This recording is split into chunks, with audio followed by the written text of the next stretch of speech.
Tara. I'm Ryan. We love Disney movies. So we decided to watch them all, from Snow White to Frozen 2 and beyond. Each episode will watch a different Walt Disney Animated Studios film and tell you all about it. Did we like it? Does it hold up? Who's our favorite hero? Or villain. We'll give you history and fun facts about each movie. And sometimes we'll invite our friends to watch along with us. So put on your tiara or your evil crown and join us on our adventure. This is Tara and Ryan's Princess Diaries. Hello, listeners. Hello, listeners. We're talking today about Make Mine Music, or are we? We had a little bit of a switch around this morning. I know. Dun, dun, dun. Ryan awoke me, listeners. I like to sleep in.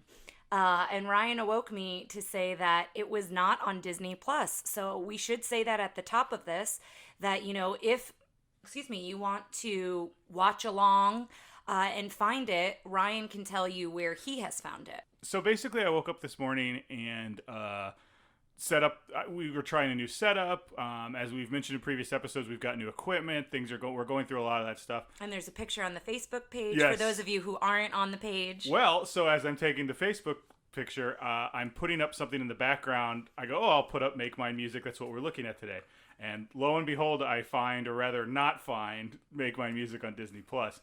And we'll talk a little bit about that today. Honestly, this one was a weird one to find info for. I couldn't find a making of. I did a couple little deep dives into some other stuff.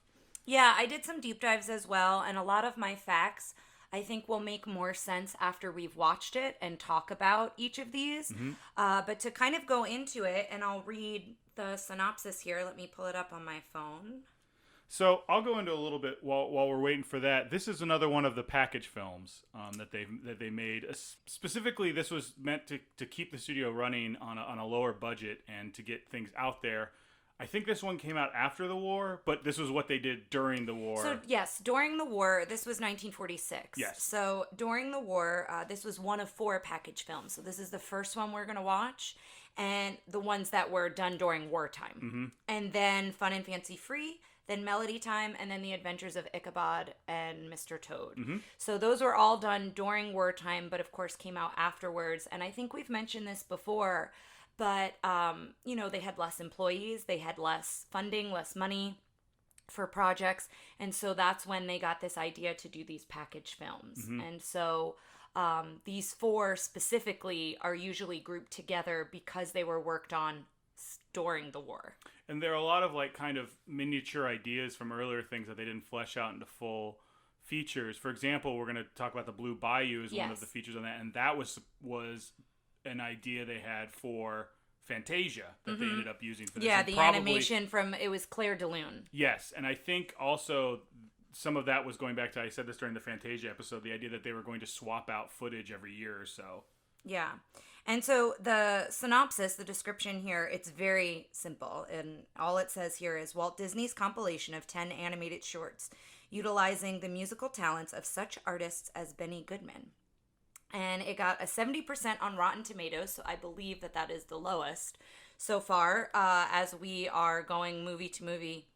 And what I wanted to mention here, Benny Goodman is credited. He's not specifically in the film, but I believe his music is used in the film. And the other famous names that I came across that I was excited about, because this is kind of my genre of expertise for my work. I share a lot of music from the 40s, the 50s, and in the 30s as well with my clients. Dinah Shore appears in this, as well as the Andrews Sisters.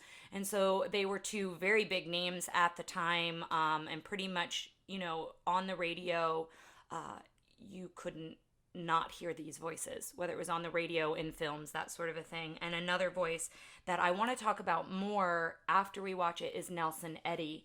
And I did a little bit of a deep dive on him that I'm excited to chat about, but I would like to save it until after we've watched his part of the short.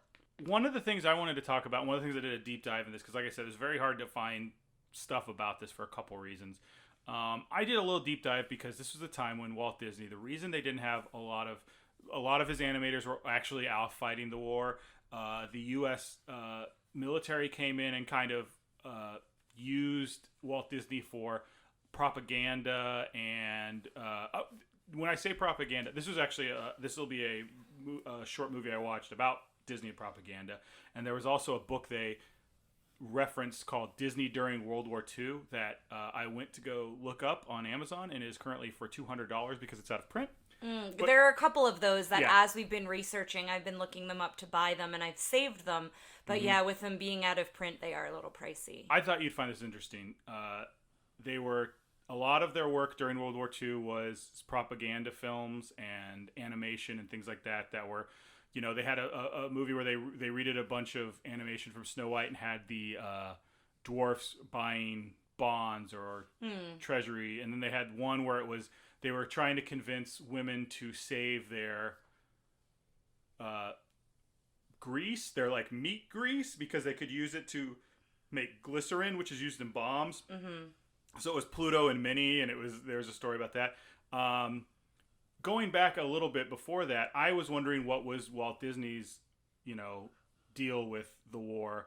And they said that they talked about how he really wished he could have fought in the war, and that actually during World War I, he was too young, but he tried to join the army, and they said, you're too young, so he falsified his birth certificate. He was Captain America. Well, he didn't join the fight, but he did join the Red Cross to drive an ambulance around France, and he drew cartoons on the side of his ambulance. That was how he personalized it. Yeah. And he wasn't in it for very long because he got in near the end, but he did go do that. The other thing that was interesting, going back to the propaganda films, which I say propaganda and that has a bad connotation here, but it can also just be again, pushing a wartime effort and that thing. And to say that all our propaganda was good is not true. We had a lot of bad propaganda dealing with the racial stereotypes of the groups we were fighting and kind of villainize them. But anyway, But if you think Rosie the Riveter and that kind of propaganda, it sounds like Walt Disney's was similar in Rosie that the Riveter vein. is a piece of propaganda. Yeah. No, some of it was, they did a whole thing. So one of the ones was Der Fuhrer's Face, which was a Donald Duck feature where he was a Nazi and he worked in a Nazi thing. And it was all the goofy things that happened to him. And then he wakes up at the end and he's in his bedroom with red, white, and blue sheets and a statue of the Statue of Liberty. And he's like, I love being the citizen of the United States of America. That sort of stuff. But when they show, I forgot who led the Japanese Axis powers, but when they show him, it's not a very flattering picture. Got it. Anyway, but Donald Duck was in a lot of propaganda for stuff. So much, in fact, that on Donald Duck's 50th birthday, he was made a sergeant of the U.S. Army. Oh my gosh. And then given an honorable discharge. When is he 50? I don't know exactly. It was obviously sometime after that, but it was something on his 50th birthday. They let him know his service was over by honorably discharging him. Oh, that's funny. So that was some fun stuff I looked up. But like I said, there's a lot of stuff in this, and it's hard to find. It was hard to find info on it, and I guess now we're finding out why, because it's one of the movies that I think Walt Disney's trying to distance himself from. Well, I don't know that the whole thing is controversial, but there are, they're each their own segment. Mm-hmm. And so some of the segments in this are controversial from what I've read. I think the first one, the Martins and the Coys, which is kind of a Hatfield and McCoy. And also the All Cats Join In. I read a lot about. Yes, the jazz one. The Martins and Coys, which is obviously based on the Hatfields and McCoys, which is Martins and McCoys, a Kentucky West Virginia hillbilly feud. Yes, that started because one of the McCoys was fighting for the Union, and on his way home he was murdered, and the McCoys blamed the Hatfields, and then two of them dated, a very Romeo Juliet situation. And just kind of became, it was like a 30-year feud or something like that I saw on Wikipedia. But I think the cartoon has a lot of gunplay, and that might be, I know we've talked about gunplay in these movies before, but we'll see. Yes, so I have that as well, so I'll mention it here. Yeah. But the Martins and the McCoys, when this was released for VHS and DVD, it was cut, so it wasn't included in the collection because of gunplay, mainly because of gunplay. However, a few years before they released it to VHS and then later on DVD, it was shown on television. So they did show it on television in its entirety, but then when they did a release of, at home video kind of a thing, they did cut it out. And so I found that interesting that they didn't include it in its entirety. And that's one thing, looking at all these cartoons, is I remember a lot of them from seeing them piecemeal on Disney Channel and things like that. Like as I was looking, I was like, oh, I remember this one. I remember this one. Well, and I haven't seen any images. I usually try to look up interesting facts and trivia, but I try not to go as deep of a dive as Ryan because I don't like things spoiled for me. So the only one right now that comes to mind for me that I know I've seen is Casey at the Bat. You haven't seen Peter and the Wolf? I don't know. Ooh, their version of Peter the Wolf is my favorite. I can't recall if I've seen it or not. It's what I think of when I think of Peter and the Wolf. Yeah. So I may have, but I may need to see it to remember. But Casey at the Bat, I can like vividly picture it. I've seen that one a lot. Now, do you know my Casey at the Bat story? Your, like yes, a specific story to you? No. I auditioned for a play in like 9th grade. Little Shop of Horrors. Oh, I do know this story. Yes, yeah, continue. I had never auditioned for anything theater-wise before. I was just excited. I liked the movie, and I went, you know what, I'm going to go out for it. And someone said, well, you need to come up with a song. You need to come up with a monologue. So I went, well, I'll theme my song in my monologue. And so it was, I literally sang Take Me Out to the Ball Game, and I did Casey at the Bat. Now, Casey at the Bat is a very long poem. Yes. I memorized the whole thing start to finish. And I got maybe... That's very impressive. Well, I only got about 2 stanzas in before they went, perfect, next. And I was like, oh, I could do more. And they're like, no, keep going. And after I got to know those teachers, one time I was just sitting there and I was like, I memorized the whole thing. And everyone was... I didn't know any of the theater kids before, but they'd kind of gotten to know me. And I swear I sat there at one point and just read the whole thing. I was like, here it is. Yeah. You know, it wasn't great, but like, it was just funny to me that, you know... I didn't get to do the whole thing. I have a baseball story, not Casey at the Bat, but I don't know that you know this about me. But in high school, we would do cabarets at high school, but we also did cabarets at a church that some of us attended, as well as some of us were in the choir and that sort of a thing. And it may have been a fundraiser, I can't remember. But it was very similar to what we would do at the high school, where, you know, people would come up with monologues or perform a song from a play or a musical, that kind of a thing. And so with my friend Crystal, we did Who's on First. So I actually have memorized Who's on First. And it's funny because as we were doing it, you get caught in that loop. And so sometimes you don't know the out. You don't, yeah, you if you miss like one of the next lines to go on. So I just remember rehearsing it and being like, well, we may have done this twice through, and sometimes you don't know. And I remember it went well, but that's like my baseball connection, because I didn't play baseball. But that's something I always remember. So as you were telling that Casey at the Bat story, it reminded me of that. Do we have anything else we want to go on before we hit this movie? I think most of it's going to be more interesting once you've sat and watched it. And once we watched it and kind of are able to talk a little bit more. Yeah, I don't want to just list off things about each segment without seeing it and being able to describe it for you as well. I think the information will make more sense not only to us, like you said, but also to the listeners as well. And so with that, listeners, we'll see you on the other side.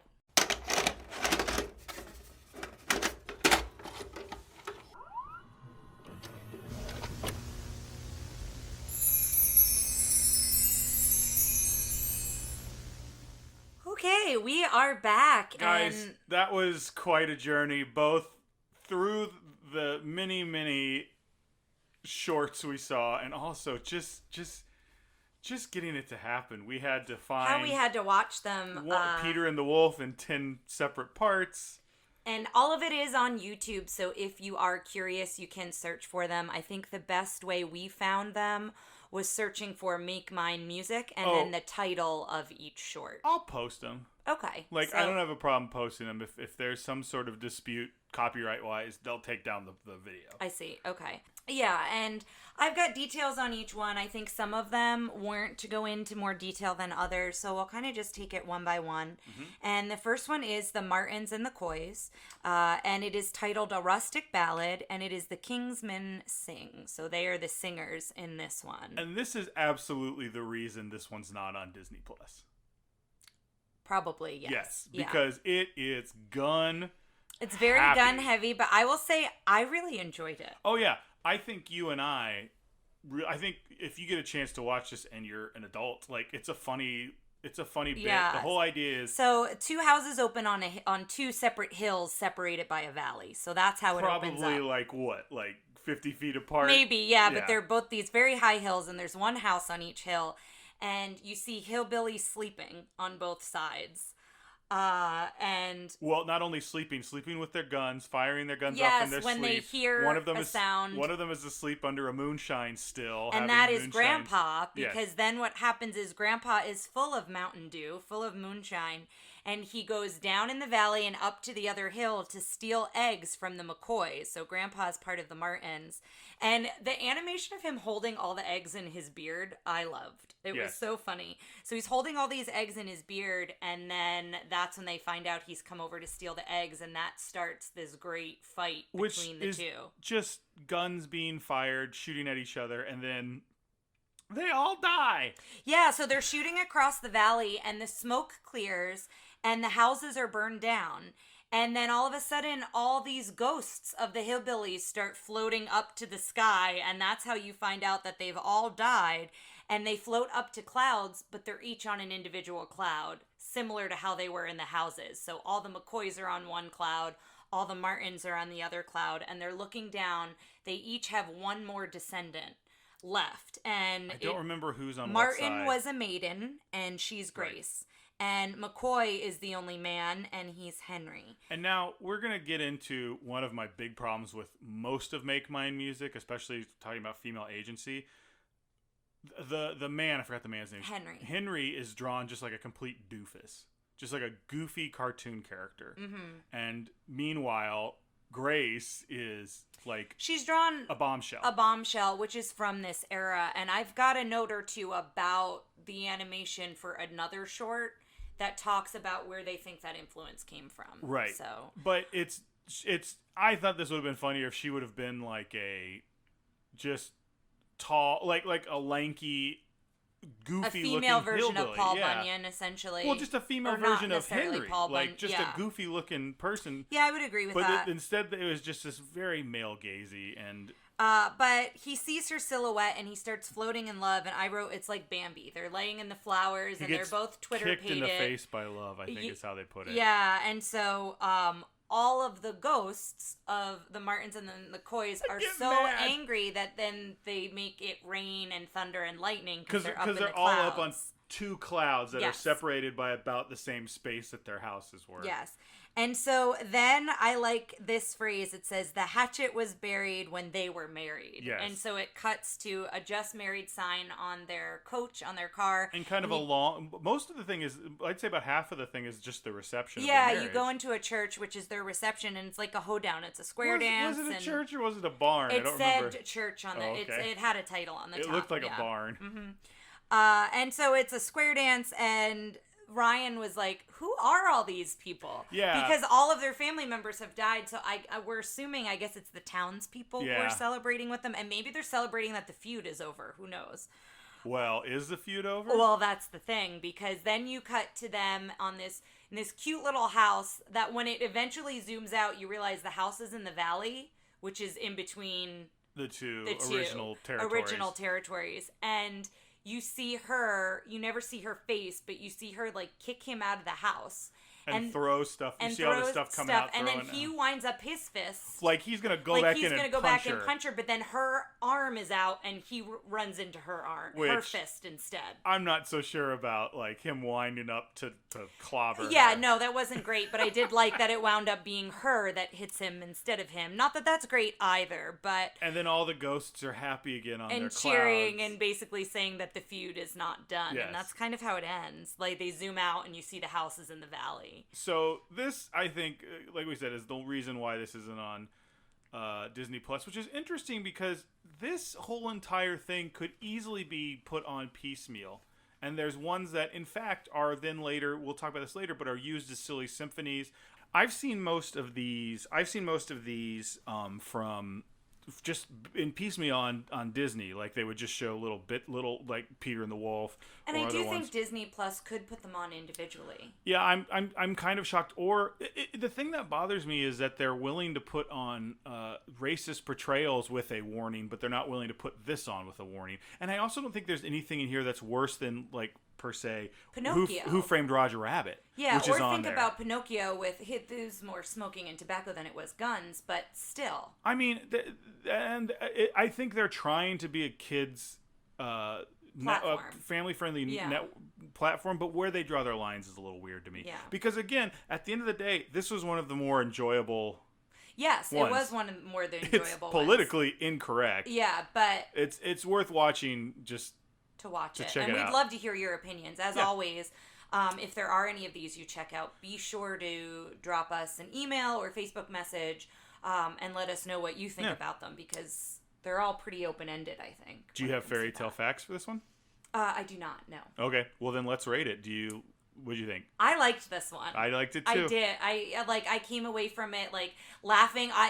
When all the ghosts started floating, I was like, "Oh my goodness, they died." It's dark. But I came away from it enjoying it. It's dark, but it's comedic. Like everything that's goofy and I think is that's definitely what I enjoyed about it. All So right. the next one up is Blue Bayou, and my first thought was thinking about Ryan and I have not been to Disneyland, but we listen to podcast The Ride. We shout them out a couple times and probably will continue to do so. They're a fantastic podcast. But they talk about the Blue Bayou restaurant a good amount of times on their podcast. And so it got me thinking, I wonder if that's, any connection to the name. But the Blue Bayou is also a bayou in Louisiana, and because is it New Orleans Square? Yes. In Disneyland. In Disneyland. So we're assuming it's not connected to this, but that's where my first thought went. So it is a tone poem with the Ken Darby chorus. It is the one that was originally created for a deleted Claire de Lune sequence in Fantasia. I think I said that before. Yeah, I think we mentioned that earlier. And the first thing I noticed is it was very reminiscent of Bambi because of the multi-plane camera. Yes, angles. It definitely does that. It's bringing you in through the bayou, and everything's coming at you at different rates. Yeah, and it's in blue hues, and it's really beautiful, and it's in the evening because it keeps going up to the full moon. I will say the version we found on YouTube, the video quality is very low, so I have a feeling the animation is probably much better than what we watched. We also watched one that was not in English at first, and we kind of listened to it, and I go, I don't think this is supposed to be in a different language before we went out and changed it. We did that a couple times. That's just a disclaimer, or I don't know if a disclaimer, maybe a tip. If you are going to search for these, you are going to find a lot of versions that might not be correct. And again, if you're searching for them, check out the Facebook page or the Twitter stream. We'll have them up. But I will say this one was beautiful. I thought blue hues, and then you come on to an egret, and he's walking across the water, and he's flying, and the ripples in the water, and the water sparkles, and it's kind of this just very kind of you follow his journey, right? Yeah, through the there's evening not of the really bayou. a narrative. He's walking across the water, and then eventually he meets another egret. I keep saying he, but it could be a she that we come upon first. They fly up into the air, and they fly up to the moon, and my note was it's kind of slow and sleepy, but it was also short. So, it was kind of just takes you through this bayou, but that's pretty much all I have for this one. I don't have a lot for it either, so I liked it. I liked it. I don't know that I would watch it again simply because it's just. Yeah. I wouldn't reach for it just because it's a slow song and it's basically just a music video. But did you like it? Yeah, it was nice. The next one is the one that also was controversial, and more so when it came out. But it is All the Cats Join In. It's a jazz interlude. And it's Benny Goodman's orchestra on this one. And so it opens on a sketchbook. And what I liked about this one, it's kind of hard to describe the whole thing. We'll talk about a little bit of the story with it. But the sketchbook, everything is drawn as it's happening, which is really neat. We talked a little bit about this, I think, in either Saludos Amigos or Three Caballeros, or maybe both. But I like this style of cartoon. I like when the artist is like a character. Yeah, is part of it. And this one wasn't so much he was messing with the kids, but it was like they were in such a hurry. It's basically... Well, we didn't get to this story yet. It's these kids who are getting together, essentially, and going to a sock hop or a malt shop. It's a malt shop. So basically, there's a boy at a jukebox, and he is looking for money to call, I'm assuming, his girlfriend or a friend that's a girl. And so then you follow the telephone lines, and it goes to her house. And he's playing her the music to be like, you need to come down here. And she's babysitting or looking after her younger sister. Yeah, it looks like her younger sister. And then the part that keeps trying to get involved. Yeah, the part that becomes controversial, and I've got some notes on this after we finish describing it, is she goes to get ready. So she jumps in the shower, and it's a silhouette first you see like an outline kind of her naked figure, and then there's the silhouette of her in the shower, and then she jumps out and clothes get thrown on her. Which I didn't actually find. I thought it was fine. I had no real issue with it. I thought the Centaurettes were more controversial than this. Yeah, like, this is just a real quick... Yeah, I didn't mind it, and it made sense. She's getting dressed. She's putting on makeup. Her little sister is trying to put on makeup with her and, like, trying to get dressed with her. And she runs out the door, and there's somebody waiting for her in a car, and then they go around town. Well, that's the thing, is they're not really... It's being drawn. The car is being drawn behind them, yes. and they take off in the car, and you see the pencil, like, follow it. Yeah. And then it gets ahead of it and draws a stoplight so that it can finish the car. Which, that's the kind of stuff I found really amusing in this. Yeah, and so they pick up all these other friends, and so the car is full with youths. With youths, and they head to the malt shop, and it's Bobby Soxers. So as Ryan mentioned, so everybody is dancing, and the guy working at the malt shop is making up sundaes, and I don't know if you noticed there was a little American flag at the top of the sundae. I didn't notice that. Yeah, so that was in like the top, which I thought was just a little nod as they're doing these during wartime. And the one thing that neither one of us was a huge fan of, but saw coming, is everybody is drawn kind of very curvy, all the women, and then they're drawing everybody and then their dance partners, and they draw this one guy and they draw his dance partner, and they draw her rear end. Her rear end is much larger than any other lady's rear end. Yes. And then she looks down at it and she's very upset, and then first he's upset, which that's the part. I mean, when she looked at it, she kind of like puts her hands on her hips. Yeah. That's kind of funny, but like when he's like, I'm not dancing with her, she's got a big bottom. I was like, all right. Yeah, and then you see the eraser come in and it erases her, but to be honest, her figure is more real to the original figure before she gets erased. Like, I think it would have been funny if they drew her with like a squiggly butt. Yeah, so or it's like it wasn't like, defined. Look, she's got a big yeah, butt. It was just like part of the drawing that wasn't finished. It was a pencil mistake. Yeah, it was like unfinished. I think you could have gotten the same laugh out of it. But and then that's kind of it. That's it. They dance. They kick out a square guy with a ukulele who's like trying to sing the song. But what I have for this one is the term cats, when it's all the cats join in, was from the word, I don't know how to say it. Hepcat. Hepcat, thank you. Which is associated with the jazz culture. So that's where that comes from. And then it's similar to calling someone a hipster now. Yes, which granted, it says a synonym being a hipster. Yeah. The other thing You apparently read the same article I did. Yeah, it seems like it. The scenes that were censored in recent releases were the brief moments of nudity that we mentioned. And here I read it said it focused on feminine parts, which I disagree with. I don't think it focused, maybe with her butt, but like in the scenes in the shower, I don't think there was any one part of her that was focused on. Apparently, if you slow it down, like... You can really see it. But again, it doesn't look any... The Centaurettes in Fantasia are more... I thought they were more sexual. Is that the right word? I think in general, it's funny because I think sexualized is the word I was looking for, but I don't know that that's to me. And again, this is my opinion. It's all I've got. Seemed less of a male gaze sexualization for the most part than the hillbilly woman. Even the hat coming up. These women felt like they were getting prettied up to go dance because they wanted to get prettied up to go dance. Yeah, and I had no problems with the shower scene. Here, I also read that it's production... so fast. Yeah, the Production Code Administration thought it violated the Hays Code. And so I looked up what the Hays Code was, and essentially that was the Motion Picture Code. Mm-hmm. So it was a set of industry moral guidelines for self-censorship of content that was applied to most United States motion pictures released by major studios. So that was from 1934 to 1968. So they felt that it violated this code. So that's why it's been censored in some of the releases. And then there was an animation historian, Sean Griffin, I think is his name, and he felt that the images were indicative of kind of what was going on in the changes in the 40s culture. Yes. So those cheesecake posters and the popular animated shorts with sexy images by Tex Avery, excuse me. So that's a lot of the stuff The Mask was based off of, the movie The Mask. Like the wolf who goes and sees Red Riding Hood sing at a club and he's like, oh, and then his heart's coming out of his chest and all that. And so they said that Walt Disney and Walt Disney Studios were influenced by this trend, and you kind of see that trend fade. Like it doesn't stick around for a very long time, but it is in this era. And I didn't really see a lot of that in this one. So it was interesting that they used it in this one to make that statement, but I do understand what they're saying, and I do think the animators were influenced by it. But this one offended me the least. Way less, yeah. Yeah. I liked this one. Yeah, I liked this one a lot. It was kind of fun. Again, I think you're going to find that we like a lot of these, but at the same time, I don't know that we'd watch this whole thing again. This one I might watch again. Like, on its own, I would probably watch this one again. I think it's a fun song, and it's a fun music video for it. Yeah. What's the next one? Without You is A Ballad in Blue, and it is Andy Russell doing the singing. Is this the one looking out the window?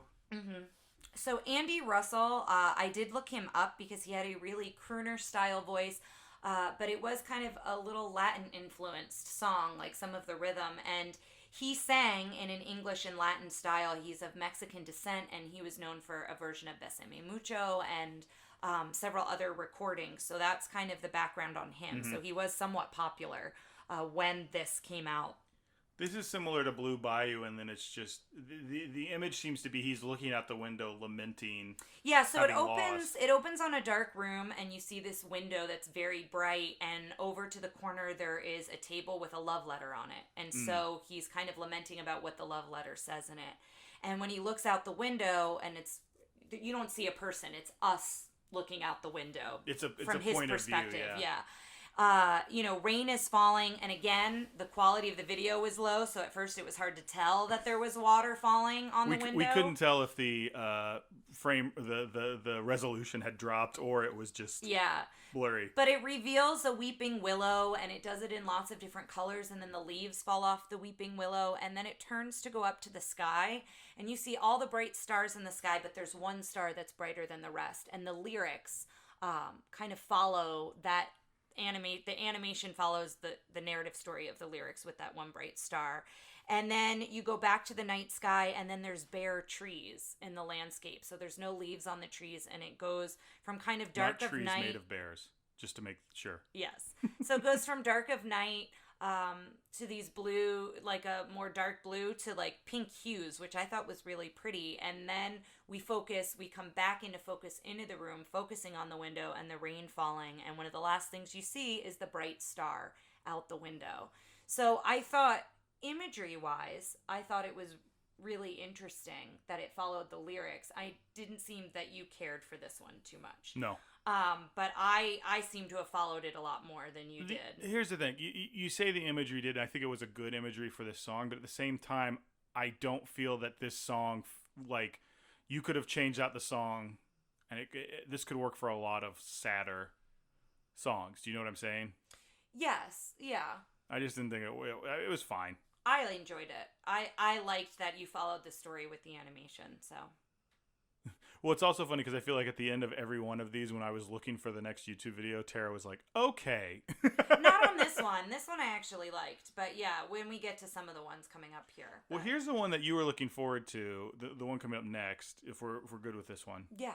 It was Casey at the Bat, which... So it's one that I thought I remembered, and I do remember it, watching it, but there was a sequel with Casey and his daughters. Casey Bats Again in 1954. Yes, and that one is the one I think I know more.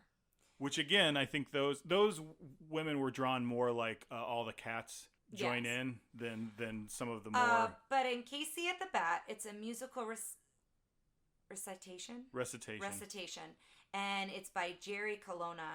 Is the gentleman? Well, that's who's saying it. Who's reciting it? It's originally based on a poem written in 1888. Oh, I have all that. Yeah. Mm-hmm. By Ernest Thayer. Yes, it's Casey at the Bat, a ballad of the Republic. Sung in the year 1888. So that's the entire title. And it's Ernest Thayer. And I really, after watching this, encourage people to go and find this. It's a really good read. And I think it's a really, really good... Does a great job of making... It's very baseball-esque. Even to this day, it really holds up, I think.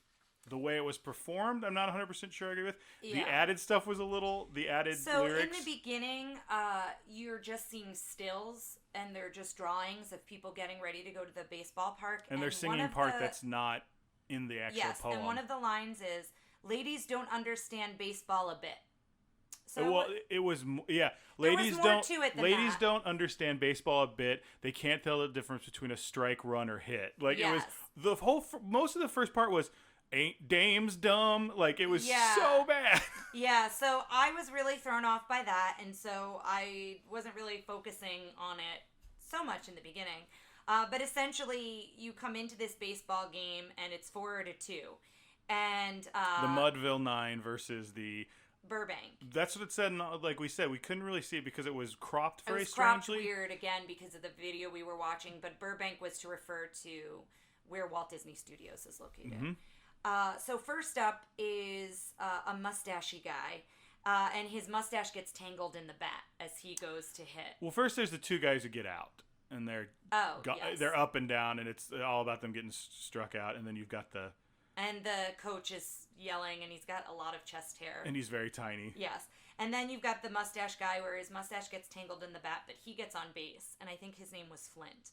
And then the next guy, the umpire, like, puts a match in his foot and lights it. I think that was the catcher.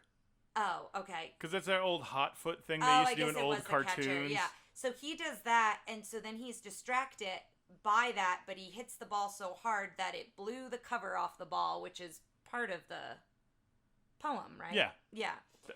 All the stuff that the narrator is saying for the most part is pretty actually accurate from the poem. yeah. So when he hits the ball, so now they're both on base, and the umpire gets very angry at this point, and now Casey is at bat, and all the ladies are fawning over Casey and so in love with him. And I noticed Casey had a really tiny waist too. Casey was drawn. He skipped leg day a lot. Well, he was drawn very similar to busty ladies. Like his chest was he was the Dorito shape, you know? Well, yeah, he looked like even more of a caricature than the Martin. Yes, I would agree. Yeah, the Martin looked a little bit more real to life. From the the first. gentleman. Well, his feet looked ridiculous. They all had like giant feet. But so the pitcher's knees are knocking, and he's so nervous, and the crowd is going crazy. And Casey strikes out the first time, and when he strikes out, a woman then says, "Kill the umpire." No, he when you strike out, you're done. Oh, I'm sorry. There was a strike. It's the first Speaking strike. of ladies that don't know baseball. Now hold on. You've been to a lot of baseball games. I have That was been. just a slip of my the tongue. terminology. Yes. Give yourself much more credit than you just did. So he gets his strike one. Strike one. And which a he lets lady- go by because it's not his style. Yeah, and a lady says, "Kill the umpire," and she takes her sharp hairpin out and is like, And like jabs it in the air. headed towards the umpire, and Casey says, no, there's no need to do any of that. That seemed to shock you, and I was kind of yeah, like... I just was like, it just seemed a little too aggressive for just one strike happening. I also think, I think that's the fervor of the crowd he's trying to create in the poem, and I think that's an actual line from the poem, even though it was said by the woman. Okay. And not the narrator. Okay, and so then the second strike, Casey is reading a police gazette that's got a very busty lady on the front of this newspaper. Did you look up anything with Police Gazette, what that meant? No, I didn't look up anything. Yeah, it just looked like a girly magazine, but I've never heard the term. Said Police Gazette. It looked like a newspaper. Tell you what, it looked like Playboy. Like old Playboys where it's, it was more... I wouldn't know, listeners. It looks like what people have told me old Playboys look like. So Ryan's going to look that up, but then... Not old Playboys. I'm going to look up Police Gazette. Yes. Just let's get that straight. So then, Oh, it's an actual magazine. Oh, interesting. The National Police Gazette, commonly referred to simply as the Police Gazette, was an American magazine founded in 1845. Under publisher, blah, blah, it became a forerunner of the Men's Lifestyle magazine, the Illustrated Sports Weekly, the Girly Pinup magazine, the Celebrity Gossip column, Guinness World Record style competitions, and modern tabloid and sensational journalism. All right, so we were not far off in guessing what it was. Here's the... Oh, that's better than what his was, I feel. I mean, his was a full body, like, just an hourglass-looking woman, but it was still kind of shocking and out there for a Disney cartoon. Yeah, so he's reading that, and that's the second strike. Right. So that goes by, and then he starts gritting his teeth, and we notice he's got one gold tooth, and the which gritting I thought, sound was rough. And so then he goes to hit the ball the third time, and then we go to birds singing in the park, and there are kids playing, and there's like a marching band at a gazebo, and everything is like... But there is no joy in Mudville. Yes, everything is all rosy, and then we go back to Mudville. And Mighty Casey has struck out, and it is pouring rain, and he's so angry, and he's alone. Everyone has left. The game is done. He struck out, and he's like hitting a bunch of baseballs and trying to run, and just he's very upset with himself, and that's how it ends. What'd you think about this one? It was fine. It was okay. I don't think it really held up in the way I wanted it to. Yeah, I cared for it less. I love that poem, and I really, really encourage everyone to go. And maybe we'll do a bonus episode where Ryan recites the poem. Who knows? I mean, I don't think I did very well. I think if I'd been allowed to continue on that poem, it would just have the same rhythm. Like, look, that was my first and last audition as an actor, so. Yeah, this is one that I don't need to watch again. Nope. Yeah. I think some of the visuals stick in my mind, like what Casey looks like and stuff like that. But there was so much over-the-top Looney Tunes action. I think that's why I liked it as a kid. And I thought I was going to be more nostalgic for it because I remember it as a kid, but I also remember the second one. We did not watch the second one in this viewing, but I am going to watch the second one. We might check it out after this and let you guys know. Yeah, because I think I remember that one a little bit more, talking about all his daughters. So the next one is Two Silhouettes. And it is Dinah Shore who is singing it, and it's a ballad ballet, and I have an interesting fact about this one. Well, I have a question, Tara. Can you tell me the names of the two ballerinas in it? I have their... I'm not going to pronounce their names. No. Right. Let's just give it a shot. You know, listeners, it's really not fun when I get poked fun of on the air here. It's more of just... You want me to try? Because I'm going to kill it, too. I just have to find my note on it. David Lynching and Tatiana Ryabushninska. it's Raya Boot. I'm going to look it up and see if it has a pronunciation on it. I know I didn't say them right. Nope, it certainly does not. However, these two are famous in the land of Disney because they are the same dance models for the hippo and the alligator. No kidding. Mm-hmm.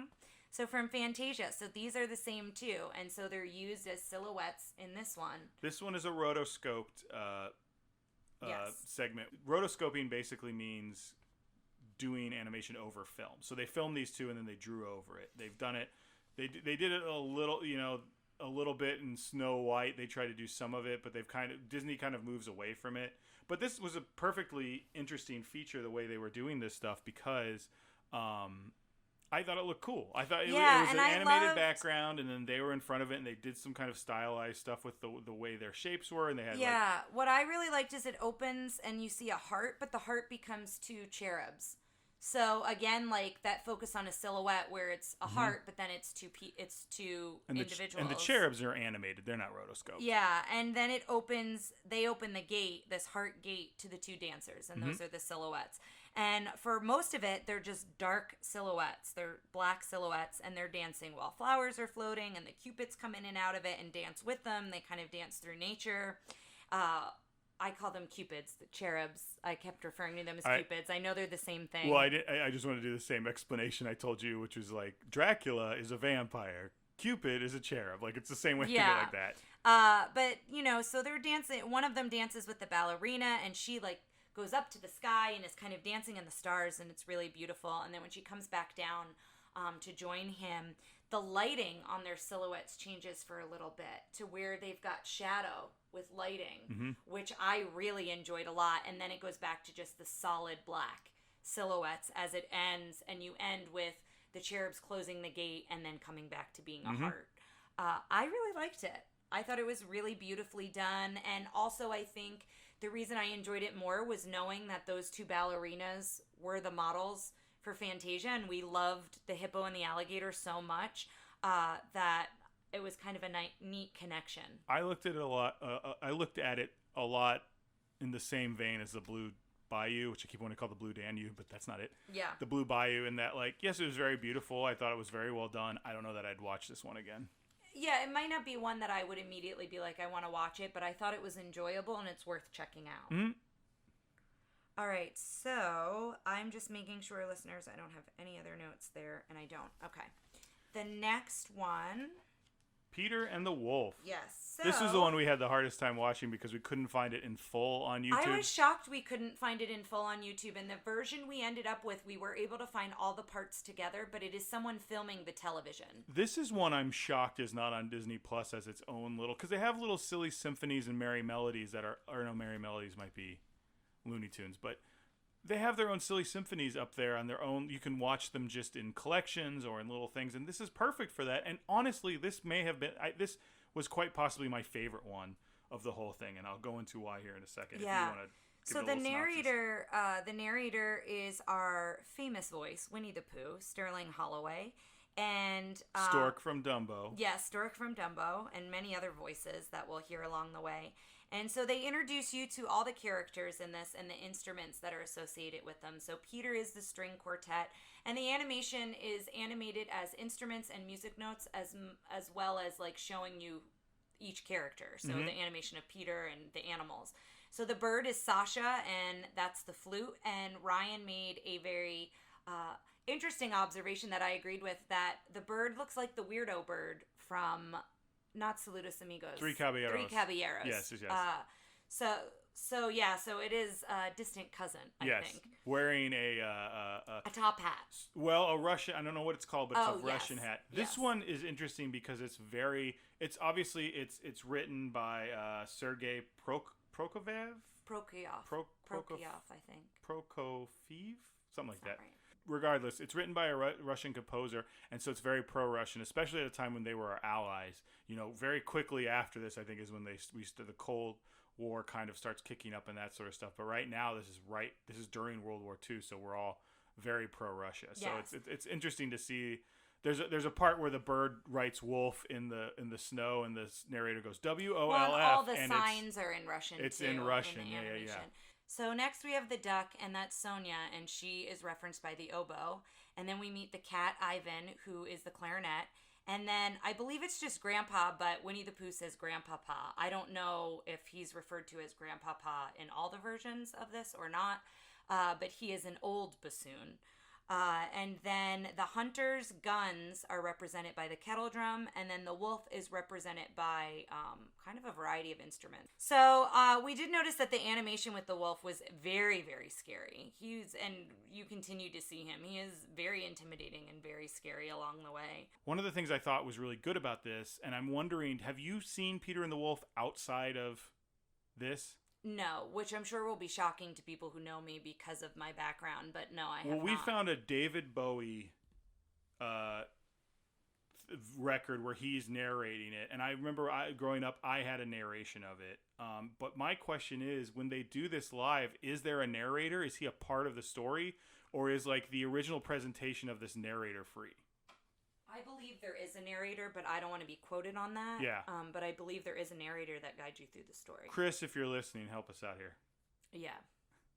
I should know. I just don't. I don't think I've ever seen it performed. No, I've never seen it performed. So we kind of open with Peter and wanting to hunt the wolf, and he's got this little pop gun, and Grandpa basically smacks him on the bottom and is basically like, no, you can't go out there. We open into this cabin that it has very like a Russian style in the way it's animated and the colors of it. And so he's kind of reprimanding him and telling him he can't go hunt the wolf. And then as he falls asleep, Peter takes the gun from him and goes anyway. And so now we are following Peter on his adventure into the snow. And the first of the animals he meets the animals in the order that they're introduced in the beginning. So he meets Sasha first, and the bird wants to join. And then he meets Sonia the duck, and when they come upon Sonia, her shadow looks like the wolf. So at first they think she's the wolf, and they're pretty scared, and she wants to join the party. And she starts imagining hunting the wolf, and she gets very scared of her imagination of what the wolf's going to do and what it looks like along the way.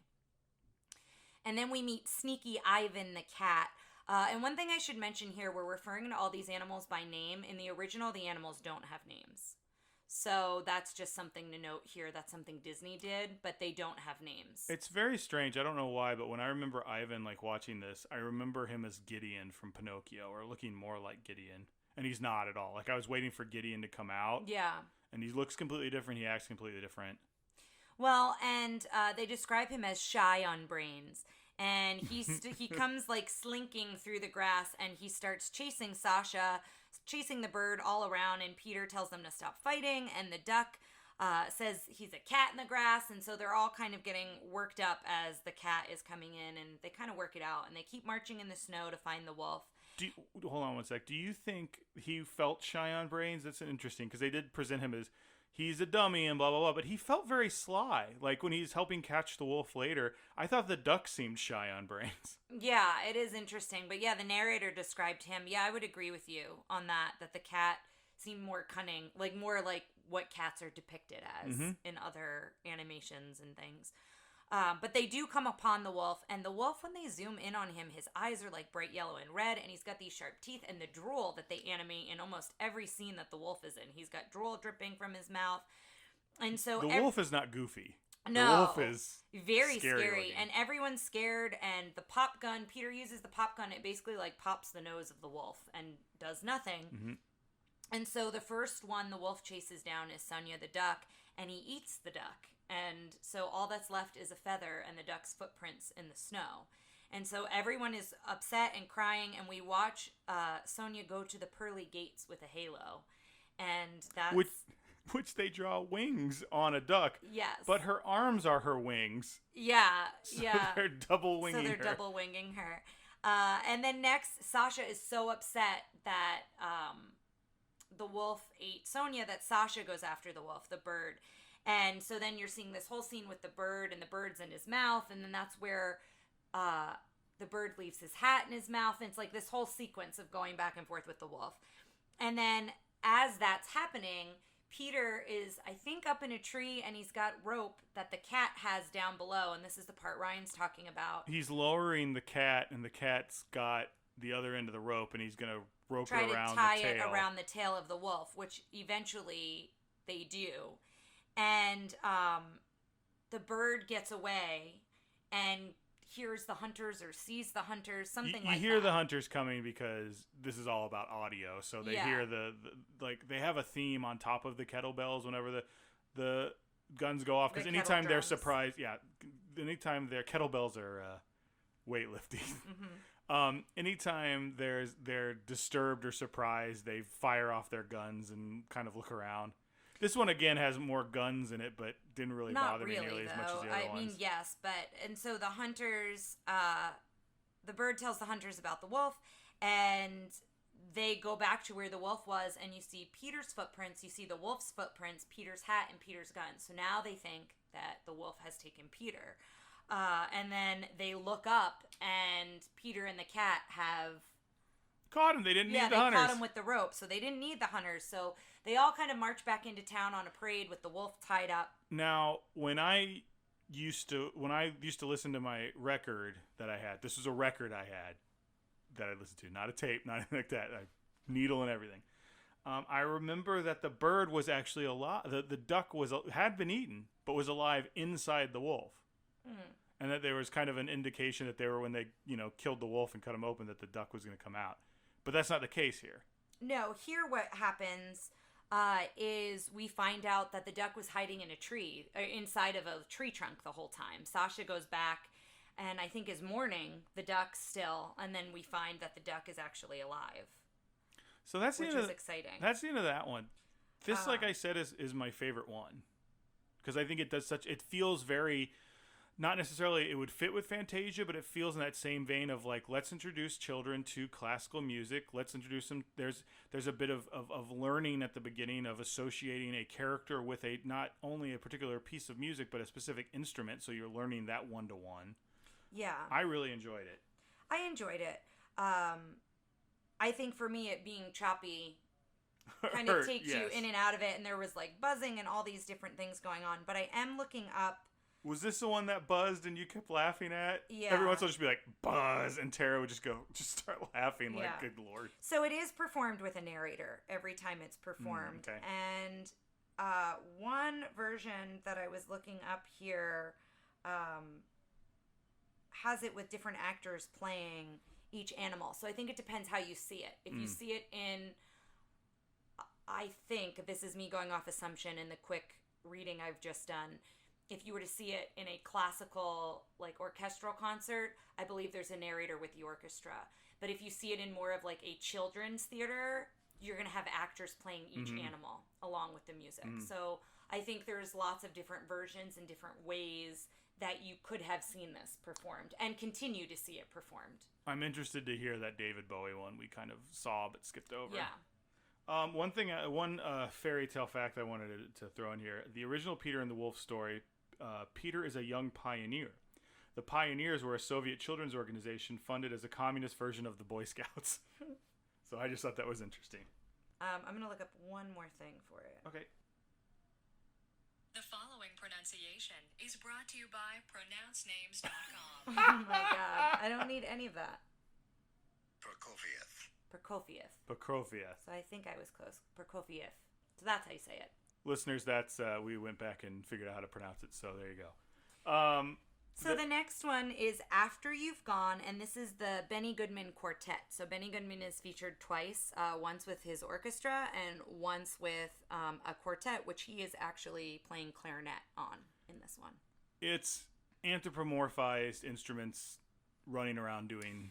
Yeah, I don't have a lot for this, just instruments dancing, and what I found interesting is the instrument they focus on the most is the clarinet, and that's the instrument Benny Goodman is known for playing. So I found that kind of interesting, and then there's this whole sequence with piano keys where at first it's fingers playing them, and then it turns into ladies' legs. So that was one... Like two ladies' legs dancing on these piano keys. But other than that, that's really all the notes I have for this one. That's when I wrote a note that says, this whole movie, like all the things, feels like a lot of girls in skirts. Yeah, like, I would agree with even that. in the anthropomorphized instrument one, it was like, ooh, let's make sure we get some girls in skirts in this one. Yeah. Which after the pretty girls from Three Caballeros, I'm a little creeped out by. Yeah. But for this one, it was enjoyable. It's not one that I think I would look up and watch again, but it was reminiscent of Fantasia with the instruments and kind of the way that they were dancing and the way that they were animated to match the music. Of all the short ones, I think this is the one I would go see again. Just because it was fun and kind of quick and all that. But yeah, at the same time, there's not much to say about it. Yeah, it was good. It's a good song. Yeah. Check it out. So the next one, we're coming to the last two. Is Johnny Fedora and Alice Bluebonnet. And when we first looked this one up, it was like a crooner. It was like someone had decided to do their version of this song over the original animation. And yeah. We were like, we don't think this is quite right. I thought it sounded like Johnny Mathis. So it should sound... Was this the Andrews Sisters? So the Andrews Sisters are never mentioned specifically in the credits. This was the Andrews Sisters according to the Wikipedia. Because I was going to say it was reminiscent of them, but it didn't give them credit like it did some of the other artists. If you find it and it doesn't sound like the Andrews Sisters, it's not the correct audio. One. Yeah. So it opens on the Bunton shop, and it's a window of a department store, and you see these two hats on hat stands, and it's basically Johnny Fedora and Alice Bluebonnet, and we kind of see them fall in love. And you see them kind of engaging with one another, and Johnny is dreaming of a hat box for two, and then you see two baby bonnets, one pink and one blue. And then Alice gets bought for $23.94. Yeah, that's part of the song. Yeah, that's part of the song. And so he's so sad as he watches her leave in the hat box and kind of being walked out the window, and we see her eyes looking out of the hat box as she leaves. So you see her eyes as she leaves, and then Ryan kind of observed something with the animation on this one. The animation of the male hat is so expressive, and his eyes get big. Even the one we saw had a thing at the beginning from, I guess, when this was shown on like the Magical World of Disney, where Walt is talking about how expressive they can be with just a hat. But then the Bluebonnet just has like those smoky eyes and just cries and winks. Yeah, and you do see her tear. Yeah, but the eyes her don't mouth move. Isn't as emotive or expressive as his is. I mentioned that I thought the hat looked like a manta ray. Like Johnny did. Yes, Johnny does. He looks like Mr. Ray from Finding Nemo. Oh yeah, a little bit. The school kid. Mm-hmm, the school teacher. Yeah. Yeah, he does. So, I didn't really notice that at first, but then when Ryan pointed it out, I did notice it later. So, I think there is a difference there. But I'll be honest, it wasn't something I observed right off the bat. But it is kind of this sweet story, and then it's sad as he watches her leave. And he goes looking for Alice everywhere because he gets bought. So now he's on an owner's head, and he comes in contact with the police hat, which was really funny. I liked the way they framed the bits where he was on people's heads, because it was like you could see the top of their head, but that was the bottom of the screen, so you didn't see... and then you saw the sky and everything above the hat. And then what would like pop up into the frame. It was a normal scene, but it was from a different perspective, and I thought that was one of the more artistically interesting things about this one. Yeah. And the part I got a big kick out of is it says that he looked all the way from the Brooklyn Bridge to the Jersey Shore. Oh. And for listeners who don't know my background, I grew up on the Jersey Shore, so I was pretty excited to hear that. There was a vocal pop, guys. Like she was like, really like, "Oh yeah!" And I it went past me at first, so I was like looking visually to see. I was like, "What did I miss?" And then I'm like, "Oh, they said Jersey." Yeah. Which in my head I kind of made fun of her a little bit for, but then I realized if anyone had said anything about Dallas, like. There's a ZZ Top song where they're like, Dallas, Texas. And every time they do it, no matter where I am, I'm like, yeah, like guns up. Yeah. So he winds up spotting her in a crowd as they're looking. And this animation is so funny because he's like jumping off of the owner's head. And the owner, you just keep seeing the gloved hands of the owner trying to like fix the hat and turn it around and like keep it on his head. And so eventually Johnny leaves his head and goes searching. Well, it looks Alice. like the wind blows it off. Yeah. But it's just him going, I'm out of here. Like that's how they move, I guess. And then we see well, he sees her. He sees her on a I mentioned trolley. He spots her. Yeah, he spots her. I don't think I said on the trolley, but he does spot her. And that's why he's jumping off his head and like causing kind of a ruckus on this owner's head. And so then the wind picks him up and he winds up landing at like a hobo's feet, essentially. I mean, what is depicted. We never see the hobo's face. Hobo, it's a hobo because he is also picking up a discarded cigarette that's still lit. Yeah, and then smokes it and is puffing smoke into Johnny's face. You see it coming up. Yeah. Yeah, you see it from Johnny's point of view, so you never actually see the face of the person. But then he goes into a bar, and I don't know if he's switched heads or if it's still the hobo who's in the bar, because we don't really know. I think it's still this hobo. But then a bar fight ensues, and Johnny gets trampled on, and he gets thrown out with the trash, and then he gets kind of swept up. So you kind of see him on this adventure. He goes into the gutter, in the water, like he's had a real time of it. A street sweeper runs him over, and you think he's going to go into the gutter. Yeah. And then someone picks him up. Yeah. And cuts holes in him, and you're like, oh no. But then you realize... So he cuts holes in it, and it gets fitted on a horse. And they changed the seasons, too, which I thought was interesting. It goes from the snow to spring as we're watching Johnny, like, through all these different circumstances before he gets picked up. So it's springtime, and as he gets picked up and that holes are cut out to make room for the horse's ears, Johnny looks over and sees there's another horse, and on that horse's head is Alice, the bluebonnet. So they're reunited. And then these horses are kind of clopping in rhythm together, and they kind of live happily ever after. Yeah. I thought this one was very sweet. Yeah, I really liked this one a lot. At the end, I'd like us to rank our top 3. This is in my top 3. Yeah, probably. So I would like to do that because we're getting close to the end. I know we have our other questions as well. But yeah, this is one I would say definitely check out. So we're at the end, finally.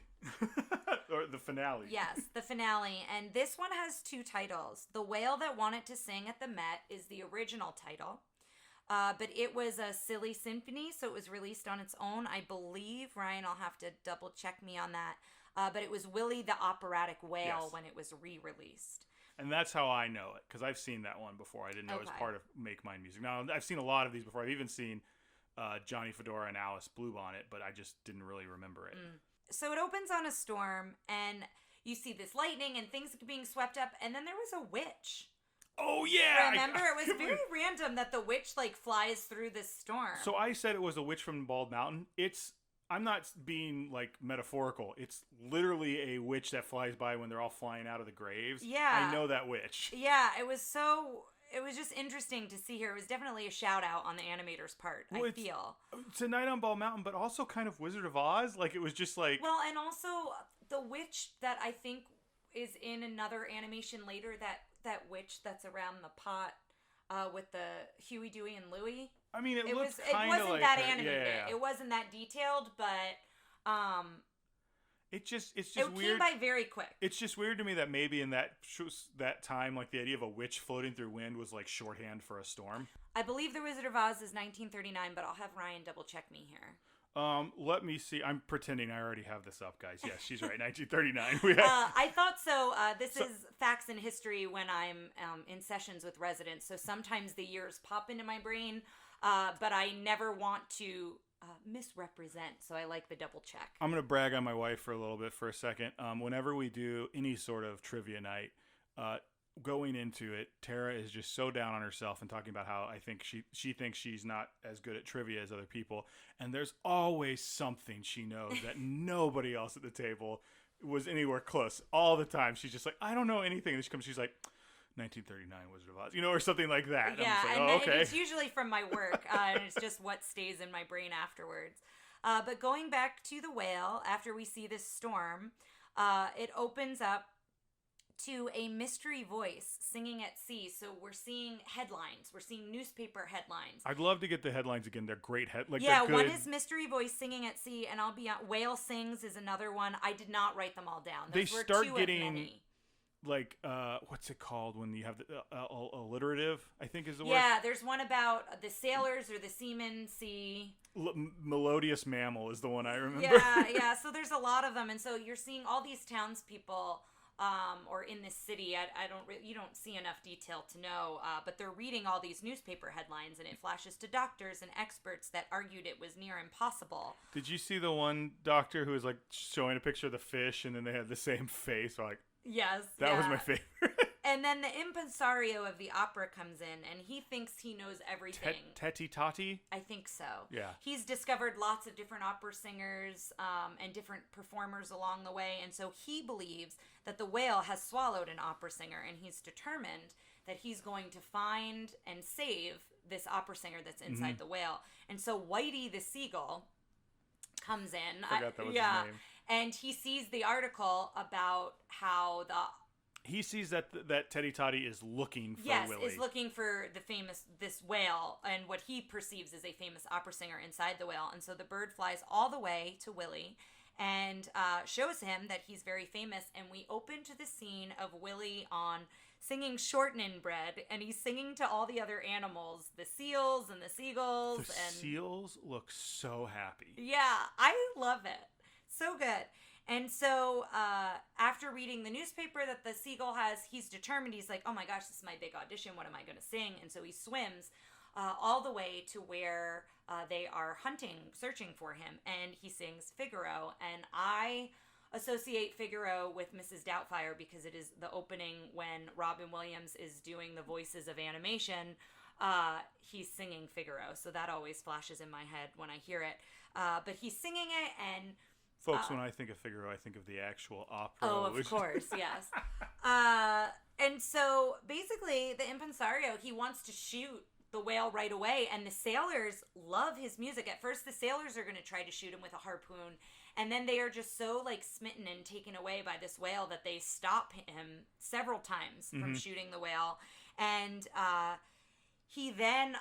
It's hard to tell, is he daydreaming or does he really become successful? But all of a sudden we see the whale in the Met performing on stage. Now, one thing we see before that is not only is this an operatic whale, but he has 3 uvulas that each let him sing in different... And one is a baritone, one is a tenor, and one is a bass. And so he showcases each one of those in the water, and then you see them as well when he's in the opera house, when he's in the Met. He is singing... What's the first thing he's singing? I don't think I wrote down any of the things he's singing. He's singing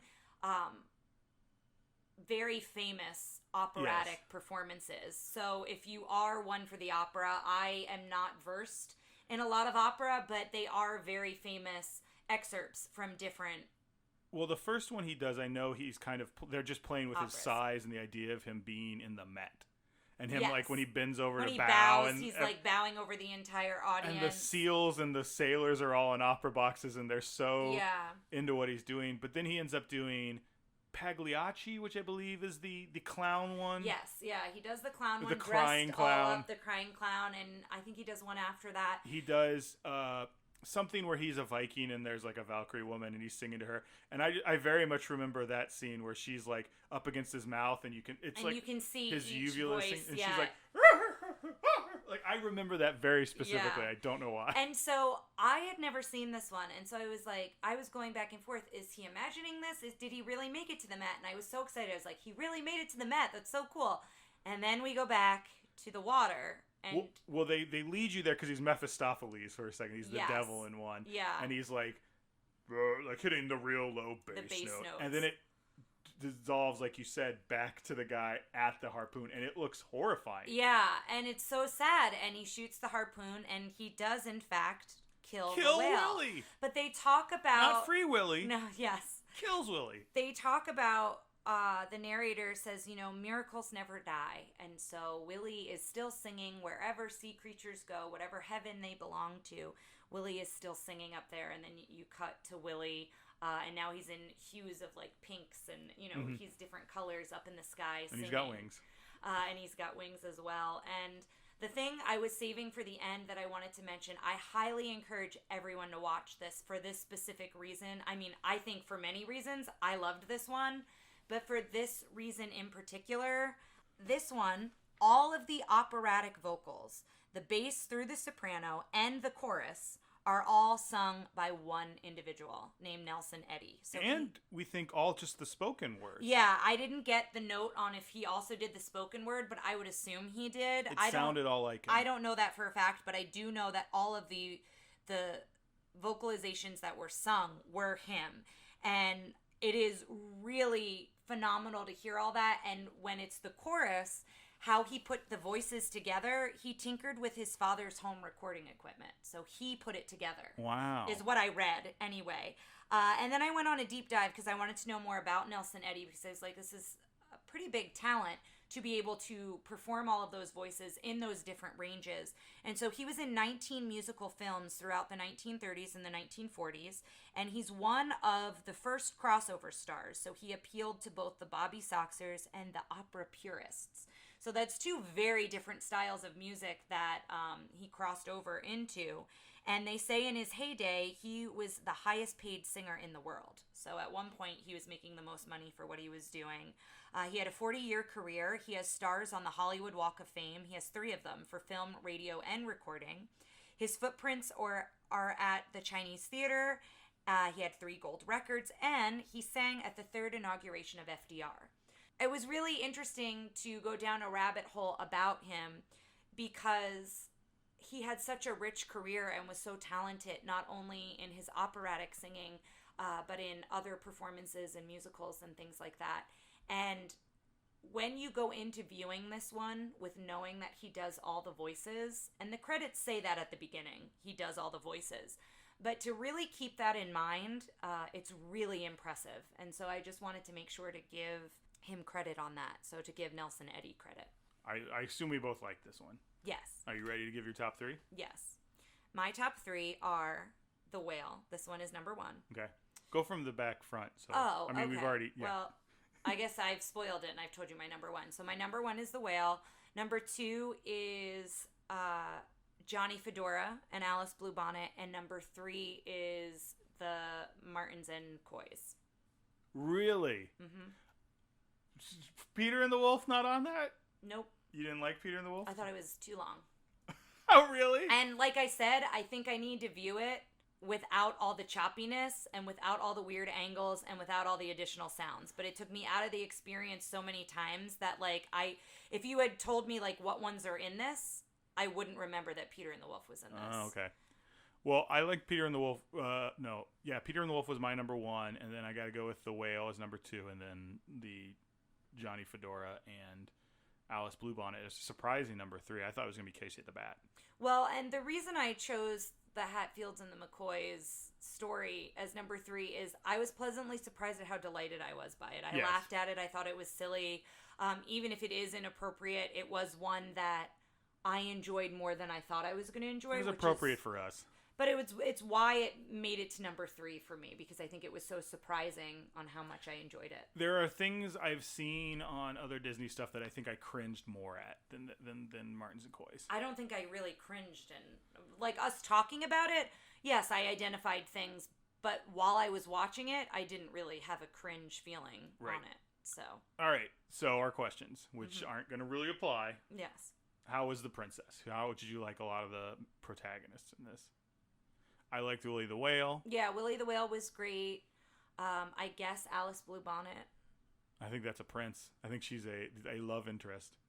Oh, so he's the prince. Yeah, because it is more focused on Johnny Fedora. I guess that's true. Yeah, I guess it's kind of hard to pick them out individually. Well, then let's talk a little bit about villains, because I have a couple of villains in mind that I think are solid villains, and one is the wolf. The wolf is very scary. A scary, I would solid agree villain. with that.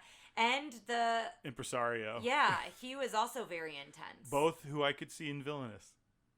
I would love to see both of those guys in Villainous. Don't think we'll ever see them. No, there are many other villains I'd like before them. There's another wolf. I think the big bad wolf will be in Villainous long before the wolf from Peter and the Wolf. Yeah. But so they could be there. Well, let's skip to the kind of the bigger questions. How does it hold up? Obviously, there's a lot of gunplay in the first one that I didn't like because it was directed at other people. It wasn't. It was I mean, they killed each other. Yes. It was very clear. There was no mistaking that. Even though it wasn't very detailed, it was all smoke. So when they started shooting at one another, the whole screen was smoke. But then as the smoke cleared, everything was charred and they were floating up as ghosts. So it was very clear, like, what happened to them. The gunplay in Peter and the Wolf didn't bother me. No, and then as far as female agency, I know that's a separate question, but yeah, there were issues, I think, in almost all of them. I think every woman in this was portrayed as a skirt. Just like, it felt like it was like they were window dressing the whole time. Literally, one of them was window dressing. She was a hat in a department store window. Yeah, I think the one where it depicted it the best was the Bobby Soxers one, which got the most criticism about the silhouette of her in and out of the shower. But for me, I think that there were some issues with that one, but there were less issues than with the others. Absolutely. And we kind of highlighted that as we talked about each one as well. All right, so here's a big question. Do you put it up on the shelf or do you lock it away in the vault so no one can see it, Tara? As a whole, no, I don't put it on the shelf. I completely agree with you. I think I like the idea of putting them up individually. I think the whale one is so delightful. It is sad that he dies at the end, but I really gravitated to that one quite a bit. At the end, and it's the end of the whole thing. Yeah, that's the note you go off on. Well, I mean, he's at least singing again in heaven, but yes. But yeah, Peter and the Wolf, I think, listeners probably will disagree with me that I didn't include Peter and the Wolf and may be shocked that I didn't include it in my 3. But I do agree that it should be on its own on Disney+. Mm-hmm. If none of the others are, Peter and the Wolf definitely should be. I think the whale one should be as well. I think Johnny Fedora would be a cute one to have up on Disney+ as well.